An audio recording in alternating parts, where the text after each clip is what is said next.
One America's Pearson Sharp explains. Despite claims from Nancy Pelosi, Chuck Schumer, and the other Washington Democrats, walls can and do work. Walls, or any physical barrier for that matter, are a time-tested, proven method for successfully blocking access to certain areas. It's popular today to deny this and claim that a wall would be costly and ineffective. But let's take a look and see if there's anything behind this claim. Fortunately, we don't have to look any further than Hillary Clinton's own backyard. These are pictures taken in 2008 and show Hillary Clinton's home in Chappaqua, New York. There's clearly an enormous wall, complete with security guards. Quite a reasonable precaution, given that she was running for president of the United States at the time. But if high walls and security forces can protect Hillary Clinton, why can't they protect the American people? Former President Obama apparently agrees, and after granting himself a lifetime of Secret Service protection, he also decided to wall off his new home in Washington, D.C.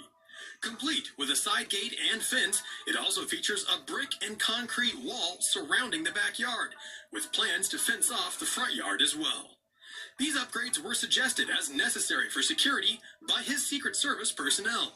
Apparently, the Secret Service thinks walls work, and Obama agrees with them. So when he urges Americans not to hide behind walls, it's clear he means everyone besides himself. The homes of leading Democrats aside, there's ample evidence walls work elsewhere as well. Why, for example, if Democrats insist that walls don't work, are they willing to fully fund a massive border wall in Jordan? That's right. The 2018 spending bill agreed to give $500 million to the small Middle Eastern state of Jordan to build a wall along its 287-mile border with Iraq and Syria. As explained by this Pentagon video, the wall is designed to be a first line of defense against radical Islamic terrorists and unknown refugees trying to sneak across the border. Additional improvements are being put into place thanks to the American taxpayer, including more surveillance stations and security forces at vulnerable areas. Despite President Trump's 2018 plan calling for 700 miles of border protection, Democrats and Republicans in Congress authorized just 33 miles. And yet, less than 1 year ago, both Pelosi and Schumer approved funding for a massive border wall in Jordan.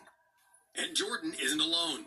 In 2016, President Obama signed over $38 billion to Israel for defense spending, the largest aid package of its kind in history. That means U.S. taxpayers are personally forking over $10.5 million every day to Israel, allowing Israel to fully fund and build an enormous border wall. Reports show that illegal immigration in Israel is down to nearly zero, and not a single person has gotten through the fence along Egypt's border. Considered a smart wall, the 150-mile barbed wire fence is equipped with cameras, motion detectors, and radar, and was built to stop illegal Africans crossing into Israeli territory. Before the wall was built in 2010, some 1,500 illegals were crossing into Israel every month. After the wall was finished in 2012, that dropped to just 30, and then 11 in 2016, and finally in 2017, 0. Israel also built a massive 435-mile wall along the West Bank, which effectively put an end to suicide bombings in the region. Israel proves that walls not only stop illegal immigration, but also prevent terrorist attacks. Even Turkey believes walls are effective and is currently building several walls along the border with Syria.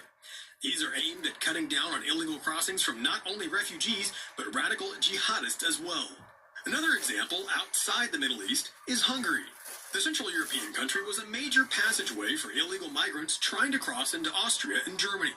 That is, until they built a $1 billion border wall. Hungary's leaders warned migration was destabilizing their country, bringing with it massive crime and cultural upheaval, and have unilaterally rejected the United Nations call to accept more migrants.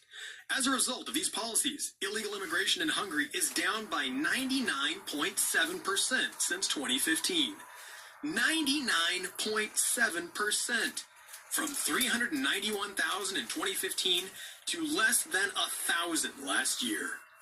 Hungarian authorities explained that without their strict border security measures, it would be impossible to stop the mass arrival of migrants.